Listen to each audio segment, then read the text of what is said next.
Hi friends, welcome to ஹெவிமாலினிஸ் YouTube channel. இன்றைக்கி நம்ம என்ன கண்டென்ட்டை பற்றி பார்க்க போகிறோன்னா, இன்றைக்கும் ஒரு இன்ட்ரெஸ்டிங்கான கண்டென்ட்டை பற்றி தான் பார்க்க போகிறோம். அது என்ன டாபிக்னா வேல்மாறல். வேல்மாறல் நம்மளுக்கு எதுக்காக பயன்படுகிறதோ, அது எப்படி வந்தது, அது யாரால் நம்ம பெறப்பட்டது அப்படின்றத நம்ம இன்றைக்கி பார்க்க போகிறோம். எப்படி படிக்கிறது, அது எதுக்காக யூஸ் ஆகிறதுன்றதையும் நான் உங்களுக்கு இன்றைக்கி நான் சொல்ல போகிறேன்.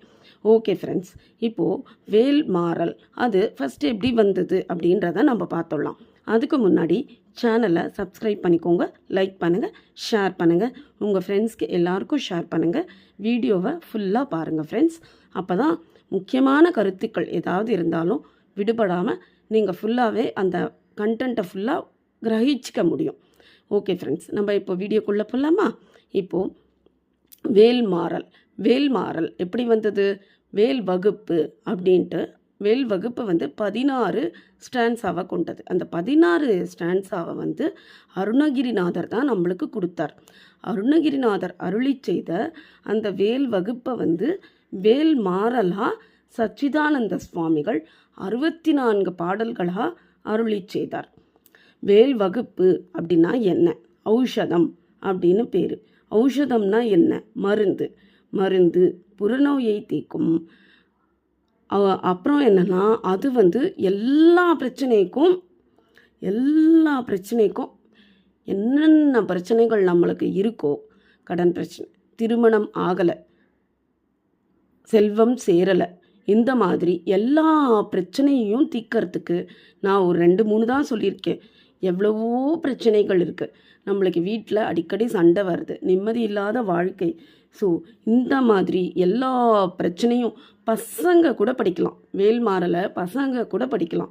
ஏன்னா இதுக்கு ஏன் பசங்க படிக்கணுன்றதையும் நான் பின்னாடி சொல்கிறேன். ஸோ வேல்மாறலுன்றது நம்மளுக்கு எல்லா பிரச்சனைக்கும் நம்மளுக்கு தீர்வு வேல்மாறல் நம்மளுக்கு கொடுத்துரும். வேல்மாறல்ன்றது நம்மளுக்கு கொஞ்சம் பெருசு தான், நான் இல்லைன்னே சொல்லலை. ஸோ இந்த 16 பாடல்களை நம்மளோட சச்சிதானந்த சுவாமிகள் என்ன பண்ணியிருக்காருன்னா, 64 பாடல்களாக முன்னும் பின்னும் மேலும் கீழும் அப்படி வடிவமைச்சு நம்மளுக்கு அதை கொடுத்துருக்கார். ஸோ 64 பாடல்களையும் தினந்தோறும் நம்ம படிக்கணுமா? ஆமாம், தினந்தோறும் நம்ம படிக்கணும். ஒரு பிரச்சனை அப்படின்னு நம்ம எடுத்துட்டா அந்த பிரச்சனை எவ்வளோ பெருசு தானே? அந்த பிரச்சனை பெருசு தானே? இந்த பிரச்சனையை 64 பாடல்கள் கொண்ட இந்த வேல்மாறலை ஒரு 30 நிமிஷம் 20 நிமிஷம் நம்மளால் படிக்க முடியாதா? இதனால் அவ்வளோ பெரிய பிரச்சனையே, நம்ம வாழ்க்கையில் இருக்கிற பிரச்சனையே முடிய போகிறது அப்படின்னா இந்த வேல்மாறலை படிக்கிறதுல ஒரு தப்பும் கிடையாது. சுவாமிக்காக ஒரு 30 நிமிஷம் நம்ம வாழ்க்கையில், ஒரு நாள் ஃபுல்லாக 24 மணி நேரம் இருக்குது. அதில் ஒரு 30 மினிட்ஸ், ஒரு 20 மினிட்ஸ் காலம்பரை எழுந்துட்டேன்னா ஒரு நெய் விளக்கு ஏற்றி வச்சுட்டு முருகர் முன்னாடி உட்காந்து வேல் இருந்ததுன்னா வேலுக்கு அபிஷேகம் செய்யலாம். இது நடுவில் நான் இதையும் சொல்கிறேன். வேல் வச்சுருக்க வாழை வேலுக்கு நம்ம அபிஷேகம் செய்யலாம். தினந்தோறும் செய்யணுமா? தினந்தோறும் செஞ்சால் நல்லது. என்ன பண்ண போகிறேன்? ஒரு 5 நிமிஷம் ஒரு பால் விட்டு அபிஷேகம் பண்ணி ஆராதனை காட்ட போகிறேன். அப்புறமா பன்னீர் விட்டு அபிஷேகம் பண்ணி ஆராதனை அப்புறம் சந்தனம், இளநீர், எவ்வளவோ இருக்குது, ஏதோ ஒன்று எடுத்துங்கோ. அபிஷேகம் பண்ணி ஆராதனை காமிச்சிட்டு வேலுக்கு மஞ்சளும் குங்குமம், சந்தனம் குங்குமம் இட்டு ஒரு எலுமிச்சை பழம் வேல் மேலே வைக்க முடிஞ்சால் வைங்கோ. அப்படி இல்லை, வேல் மேலே வைக்க முடியல, குட்டியாக வச்சுட்டுருக்கேன் வேல் அப்படின்னா வேலோட கீழே வச்சுடுங்கோ. வச்சு நீங்கள் ஆராதனை பண்ணி இந்த வேல்மாறலை படிக்க ஆரம்பிங்கோ. வேல்மாறலை ஆரம்பிக்கிறதுக்கு முன்னாடி எல்லாரும் ஒரு மனசில் ஒரு திடமாக ஒரு சங்கல்பம் பண்ணிக்கணும். சங்கல்பம்னா என்ன? நான் இதை 48 நாள் படிக்கிறேன். முருகா, வேலப்பா, நான் இதை 48 நாள் எனக்கு படிக்கிறதுக்கு நீ தான் அருள் புரியணும். எந்தவித தடங்களும் இல்லாமல் என்னுடைய இந்த பிரச்சனைக்காக நான் இந்த வேல்மாறலை இன்றைக்கு தொடங்குகிறேன் அப்படின்னு சொல்லிட்டு அந்த வேல்மாறலை தொடங்கி நீங்கள் படிக்க ஆரம்பிங்கோ. படிக்க ஆரம்பிக்கிறதுக்கு அப்புறம் வேலும் மயிலும் துணை, வேலும் மயிலும் துணை, வேலும் மயிலும் துணை, இதை ஒரு 11 வாட்டி சொல்லுங்கோ. சொல்லிட்டு வேல்மாறல் 64 பாடல்கள் இருக்கு இல்லையா, முதல் பாடல் மட்டும் நான் படித்து காமிக்கிறேன். அது முதல் பாடல் எல்லா பாடல்களும் படிச்சிட்டக்கப்புறம் அந்த பாடலை படிக்கணும். அந்த எப்படி நான் சொல்கிறேன் புரியறதா நன்னா ஃப்ரெண்ட்ஸ்? நீங்கள் புரிஞ்சுங்கோ ஃப்ரெண்ட்ஸ். மொத்தம் வேல் வகுப்பு 16 பாடல்கள், அதை நீங்கள் விட்டுருங்கோ. வேல் மாறலில் வந்து 64 பாடல்கள் இருக்குது. அந்த 64 பாடல்கள் வந்து நம்ம வந்து படிச்சுட்டே வரணும். படிச்சுட்டே வரச்ச ஃபஸ்ட்டு ஒரு பாடல் நீங்கள் படிக்கிறீங்க. படிச்சிட்டுக்கப்புறம் திருத்தணியில் உதித்தருளும் அப்படின்ற பாடலை படிக்கணும். திருப்பியும் செகண்ட் பாடலை நீங்கள் படிக்கிறீர்கள். படிச்சிட்ருக்கப்புறம் திருப்பியும் இந்த ஃபஸ்ட்டு பாடலை படிக்கணும். இந்த மாதிரி 64 பாடலை படிச்சுட்டே வரச்ச நடுவில் அந்த ஒரு பாட்டு படிச்சுட்டு திருப்பியும் திருத்தணியில் உதித்தருளும் அந்த பாடலை படிச்சுட்டே வரணும். நான் வந்து உங்களுக்கு நான் முடிஞ்சதுன்னா டிஸ்கிரிப்ஷனில் லிங்க்கு கீழே தரேன். அதை வந்து நீங்கள் அதை ஓப்பன் பண்ணாலே இந்த பாடல் வரா மாதிரி நான் தரேன் முடிஞ்சதுன்னா. அப்படி இல்லைன்னா நீங்கள் வந்து அந்த பாடலை வந்து நோட் பண்ணி வச்சுக்கோ, டைரியில் நோட் பண்ணி வச்சுட்டு நீங்கள் அதை கூட படிக்கலாம். இதுதான் ஃப்ரெண்ட்ஸ், இது வந்து வழிபாட்டு முறைன்றது இதுதான். அதாவது எங்ககிட்ட வேலும் இல்லை, எங்ககிட்ட அபிஷேகம் பண்ணுறதுக்கு எங்கள் ஆற்றுல வழக்கம் கிடையாது அப்படின்றவா என்ன பண்ணுங்கோ, முருகர் படம் கண்டிப்பாக எல்லார் ஆற்றுலேயும் இருக்கும். முருகர் படம் இல்லாத ஆமே கிடையாது, வீடே கிடையாது. ஸோ முருகர் படம் இருக்குமோன்னோ, முருகர் படத்தில் அந்த வேல் இருக்கு இல்லையா, அந்த வேலை நல்லா தொடச்சிட்டோ சந்தனம் குங்குமம் வச்சுட்டோ நீங்கள் சுவாமி முன்னாடி உட்காண்டு நெய் விளக்கு ஏற்றிட்டோ நீங்கள் ஸ்டார்ட் பண்ணுங்கோ. என்ன பிரச்சனை இருந்தாலும் அது பறந்து போயிடும். நிஜமாக சொல்கிறேன். நீங்கள் சந்தேகப்பட்டு நடக்குமோ நடக்காதோ அப்படிலாம் படிக்கவே கூடாது. நம்ம இப்போ ஒரு செயலை செய்கிறோன்னா அந்த செயல் இதனால் மட்டுமே நம்மளுக்கு நடக்கின்றது அப்படின்னு ஆணித்தனமான நிச்சயமான நம்பிக்கையுடன் நம்ம செய்யணும். இப்போது வேல்மாறலுக்கு இவ்வளோ மகிமை இருக்குது அப்படின்னு நான் சொல்லிட்டேன். இப்போது இந்த வேல்மாறல் வந்து எப்படி, அது என்ன சக்தியாக பயன்படுறது, நான் சொன்னேன் இல்லையா, குழந்தைகள் கூட படிக்கலான்னு சொன்னேன் இல்லையா, அதுக்கான விளக்கத்தை நான் இப்போ சொல்கிறேன். ஃபஸ்ட்டு முருகர் வந்து வள்ளி இருக்கார், முருகர்கிட்ட தெய்வானையும் இருக்கார், வேலும் இருக்குது. சரியா? வள்ளியை வந்து இச்சாசக்தியாகவும் தெய்வானையை கிரியாசக்தியாகவும் இந்த வேலை மட்டுமே அவர் ஞான சக்தியாகவும் வச்சுருக்கார். இப்போது வேலை வந்து யார் கொடுத்தா முருகருக்கு? சிவன் வந்து டைரெக்டாக எடுத்துகிட்டு வந்து முருகர்கிட்ட தரல, புரியறதா? சிவன் வந்து சக்தி கிட்ட கொடுத்துட்டோ, இந்த சக்தி அந்த வேலுக்கு சக்திக்கெல்லாம் சக்தியை, இந்த அண்டம் முழுக்க இருக்கிற சக்தி, அந்த சக்தியை வந்து நம்ம அது சொல்லவே முடியாது, எண்ணிலடங்கா சக்தி.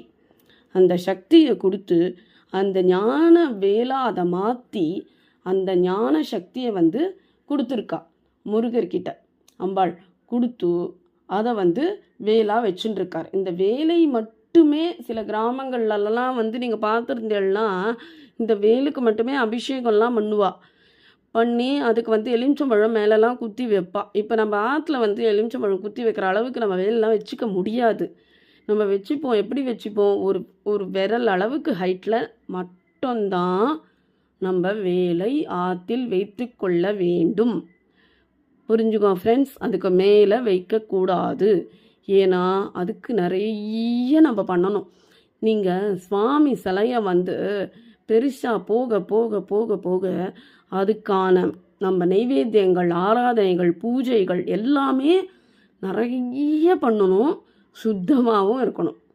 ஸோ நம்மளுக்கு வந்து அந்த அளவுக்கு நம்ம மானிடர்களாக இருக்கிற நம்மளுக்கு வந்து சின்னதாக தான் நம்ம வச்சுக்க முடியும். நம்மளுக்கு அவ்வளோ பெருசெல்லாம் நம்ம கோவில் மாதிரிலாம் நம்ம வந்து ஆற்றுல வச்சுட்டு வழிபட முடியாது. அது வந்து நம்மளுக்கு சாத்தியம் கிடையாது. அது ஃபஸ்ட்டு புரிஞ்சுக்கும். ஸோ இந்த வேலை வச்சுக்கணுன்னா சின்ன சைஸாக, இப்போ திருப்பியும் எங்களுக்கு ஆசை இருக்குது, இன்றைக்கிலேருந்து நம்ம அந்த வேல்மாரில் ஸ்டார்ட் பண்ணுறச்சே இந்த வேலையும் வச்சு நாங்கள் வழிபட்டு நாங்கள் ஸ்டார்ட் பண்ணுறோன்னு நினைக்கிறவாளும் இந்த வேலை வாங்கி வச்சுக்கலாம். அது கூட எத்தனை பெருசு வச்சுக்கணும், விரல் அளவு மாத்திரமே வச்சுக்கணும், அதுக்கு மேலே வச்சுக்கப்படாது. சரியா? இப்போது நம்ம வந்து இங்கேருந்து எங்கேயோ வந்துட்டேன் பாருங்க. ஸோ இந்த வேலை வந்து ஞான சக்தியாக கருதப்படுறது. இந்த ஞான சக்தி இருக்கிறதால எல்லாரும் படிக்கலாம், குழந்தையிலேருந்து பெரியவா வரைக்கும் படிக்கலாம், ஆம்பளை பொம்பளை யாரும் இதுவே கிடையாது, எல்லாரும் படிக்கலாம். ஆண்கள், பெண்கள், சின்னவா, பெரியவா, வயசானவா, குட்டி குழந்தை எல்லாரும் படிக்கலாம். படித்து அந்த ஞானத்தை வந்து நம்ம உள்ள இது பண்ணிண்டா தான், பவர் ஏற்றிண்டா தான், ஞானத்தின் மூலியமாக தான் நம்மளுக்கு எல்லாமே வரும். எல்லா ஐஸ்வர்யங்களும் ஒருத்தனுக்கு ஞானம் இருந்தால் தானே ஒருத்தன் பிஸ்னஸ் பண்ணுறான்னு வச்சுக்கோ. இந்த ஞானம் இருந்தால் தானே அவன் பிஸ்னஸில் முன்னுக்கு வர முடியும். ஞானம் இருந்தால் தானே ஆஃபீஸில் திட்டு வாங்காமல் வேலை பண்ண முடியும். ஸோ ஞானமாக இந்த வேலை வந்து கருதப்படுகிறது. ஸோ இது மாதிரி தான் ஃப்ரெண்ட்ஸ், இந்த வேல் மாறலை படிக்கணுன்னா ஒருத்தர் இப்போ ஃபார் எக்ஸாம்பிள் எனக்கு நிறைய செல்வம் சேரணும், எனக்கு வந்து வறுமை இருக்கக்கூடாது அப்படின்னு இருக்கவா வந்து இந்த வேல் மாறலை வந்து நம்ம வந்து இன்றைக்கி உட்காந்துட்டு படிக்கணும். சாயந்தரமோ கிளம்புறோ எப்போ வேணால் படிக்கலாம். முருகர் முன்னாடி உட்காந்துட்டு வேல் முன்னாடி உட்காந்துட்டு இதை வந்து நெய் விளக்கு ஏற்றிண்டு சின்ன ஒரு 2 ஸ்பூன் நெய் விடுங்கோ போகிறோம். நெய் விளக்குனா ரொம்ப காஸ்ட்லியாக இருக்குமோ அதெல்லாம் நினைக்காதீங்கோ. நெய் விளக்கு ஏற்றி வச்சு பஞ்சு திரி போட்டு நெய் விளக்கு ஏற்றுங்கோ. நெய் விளக்கு ஏற்றிட்டு இதை 48 நாள் ஒரு மண்டலம் எவர் ஒருவர் வேல் மாறலை படிக்கின்றார்களோ அவருக்கு வாழ்க்கையில் நிச்சயம் அவர் உயரத்தின் நிலைக்கு சென்றடைவார் என்பது நான் சொல்லலை, இங்கே சொல்லப்படுகிறது. நம்மளுக்கு புக்ஸ் ரிசர்ச்சில் உணர்த்துகிறது. ஸோ நான் உங்களுக்கு சொல்கிறேன் ஃப்ரெண்ட்ஸ், நீங்கள் இந்த வேல்மாறலை படித்து எல்லாம் வல்ல அந்த இறைவனுக்காக எதுவுமே நம்ம பண்ண முடியலனாலும் இந்த வேல்மாறலை தினந்தோறும் படித்து இந்த இறைவனுடைய கருணையை நீங்கள் பெற்று மென்மேலும் பெருகணும்னு நான் ஆசைப்படுறேன் ஃப்ரெண்ட்ஸ். ஓகேவா ஃப்ரெண்ட்ஸ்? இப்போ வந்து நான் அந்த வேல்மாறலை முதல் பாட்டு மட்டும் நான் படிக்கிறேன். முதல் பாட்டு நான் படிக்கிறேன். வேலும் மயிலும் துணை, வேலும் மயிலும் துணை, வேலும் மயிலும் துணை. முதல் பாடல். திருத்தணியில் உதித்தருளும் ஒருத்தன் மலை விருத்தன் எனது உளத்தில் உரை கருத்தன் மயில் நடத்துகுகன் வேலே. திருத்தணியில் உதித்தருளும் ஒருத்தன் மலை விருத்தன் எனது உளத்தில் உரை நடத்துகுகன் வேலே. திருத்தணியில் உதித்தருளும் ஒருத்தன் மலை விருத்தன் எனது உளத்தில் உரை கருத்தன் மயில் நடத்துகுகன் வேலே. இதை வந்து ஃப்ரெண்ட்ஸ் 20 வாட்டி ஸ்டார்டிங்கில் படிக்கணும். புரியறதா? 20 வாட்டி ஸ்டார்டிங்கில் படிக்கணும். படிச்சுட்டு அதுக்கப்புறம் இந்த பாட்டு ஸ்டார்ட் ஆகும். பருத்த மயில் சிறுத்தையுடை வெளுத்த நகை கருத்த குழல் சிவத்தி இதழ் மரச்சிறுமி விழிக்கு நிகராகும் அப்படின்ற பாட்டு ஸ்டார்ட் ஆகும். 1வது பாட்டு. இந்த திருத்தணியில் உதித்தருளும் வந்து 20 வாட்டி படிச்சுடுங்கோ. படிச்சுட்டு இந்த பருத்த மலையிலிருந்து தான் 1வது பாட்டு ஸ்டார்ட் ஆகுது. 1வது பாட்டிலேருந்து 64 பாடல்கள் தான் வேல்மாறல். இது வந்து பெருசாக தான் இருக்கும். பிரச்சனையும் எவ்வளோ பெரிய பிரச்சனை நம்ம ஆத்தில். அந்த பிரச்சனை கடுகாக கரையணும். மலையத்தனை பிரச்சனை கடுகளவு கரைஞ்சி ஒன்றுமே இல்லாமல் பஸ்மம் ஆகணும் அந்த பிரச்சனை அப்படின்னா இந்த வேல்மாறலை எல்லாரும் படித்து பயன்பெறுங்கோ. ஓகே ஃப்ரெண்ட்ஸ், இந்த 64 பாடலை படித்து பயன்பெறுமாறு நான் கேட்டுக்கிறோம். நெக்ஸ்ட் வீடியோவில் நம்ம அழகான ஒரு கண்டென்ட்டோடு நான் பார்க்குறேன் உங்களை. Okay friends, by from Hema. Thank you, bye.